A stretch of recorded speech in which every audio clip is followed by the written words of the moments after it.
അപ്പോൾ എല്ലാവർക്കും ഹായ്. നമുക്കിന്ന് ഒരു അടിപൊളിയായിട്ട് ഒരു വെറൈറ്റി ചമ്മന്തി ഉണ്ടാക്കാം. തേങ്ങാപ്പിണ്ണാക്ക് വെച്ചിട്ടാണ് നമ്മൾ ചമ്മന്തി അരിക്കാൻ പോകുന്നത്. അപ്പോൾ അതെങ്ങനെയാണെന്ന് നമുക്ക് കാണാം. അപ്പോൾ അതിനായിട്ട് നമ്മളൊരു പാനെടുത്ത് അടുപ്പിൽ വെച്ചിട്ട് അതിൽ കുറച്ച് എണ്ണ ഒഴിച്ച് കൊടുക്കുന്നുണ്ട്. ഇനി ഒരു 5 ചെറിയുള്ളി അതിലേക്ക് ഇട്ട് കൊടുക്കാം. ചെറിയുള്ളി ഇങ്ങനെ ഒരു കളറാകുമ്പോൾ നമ്മൾ അതിലേക്ക് 1.5 സ്പൂണ് ഉഴുന്ന് പരിപ്പിട്ട് കൊടുക്കുന്നുണ്ട്.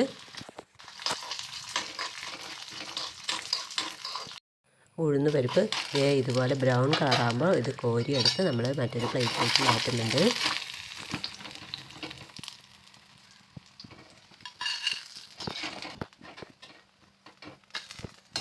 ഇനി നമ്മൾ ആ എണ്ണയിലേക്ക് ചേർക്കുന്നത് വറ്റൽ മുളകിൻ്റെ ഞെട്ടിയാണ്.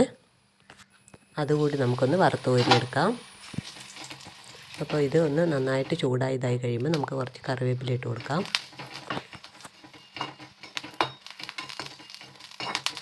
കരിയാതിരിക്കാൻ തീ നന്നായി കുറച്ച് വയ്ക്കണം. ഈ ഒരു ബ്രൗൺ കളറാകുമ്പോൾ നമുക്ക് കോരിയെടുക്കാം. അപ്പോൾ നമുക്കിത് നന്നായിട്ടൊന്ന് ചൂടാറി കഴിഞ്ഞിട്ട് ബാക്കി പരിപാടി ചെയ്യാം.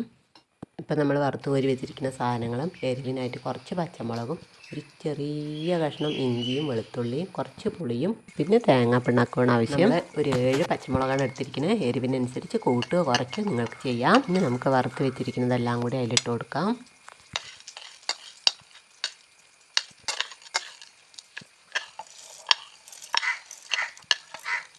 അതിനുശേഷം എടുത്തിരിക്കുന്ന ഇഞ്ചിയും വെളുത്തുള്ളിയും പുളിയും ഒക്കെ ഇട്ട് കൊടുക്കുന്നുണ്ട്.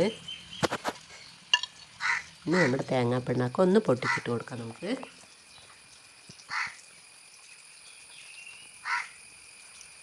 ഇനി ഇതിലേക്ക് ആവശ്യമായ ഉപ്പ് കൂടി നമുക്ക് ചേർത്ത് കൊടുക്കാം. ഇനി നമ്മളിതിലേക്ക് ചേർക്കുന്നത് ചെറു ചൂടുവെള്ളമാണ്. ഇനി നമുക്ക് ചമ്മന്തി അരച്ചെടുത്തിട്ട് വരാം. അപ്പോൾ നമ്മുടെ ചമ്മന്തി ഇവിടെ റെഡി ആയിട്ടുണ്ട്.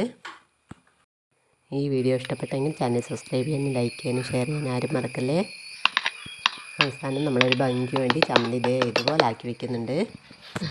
നമ്മൾ പാത്രത്തിൽ എണ്ണയൊന്നും തടവാതെയാണല്ലോ വെച്ചത്. അതുകൊണ്ട് ആദ്യം ആക്കിയപ്പോൾ വന്നില്ല. പിന്നെ അത് ശരിയായി. ട്രൈ ചെയ്ത് നോക്കിയിട്ട് അഭിപ്രായം പറയണേ. ഈ ചമ്മന്തി നല്ല ടേസ്റ്റുണ്ട്. നമ്മൾ മല്ലിയൊക്കെ അരച്ചിട്ട് ഉള്ള ചമ്മന്തി അതേ ടേസ്റ്റാണ് ഇതിന്. അപ്പോൾ ഓക്കെ, ബൈ.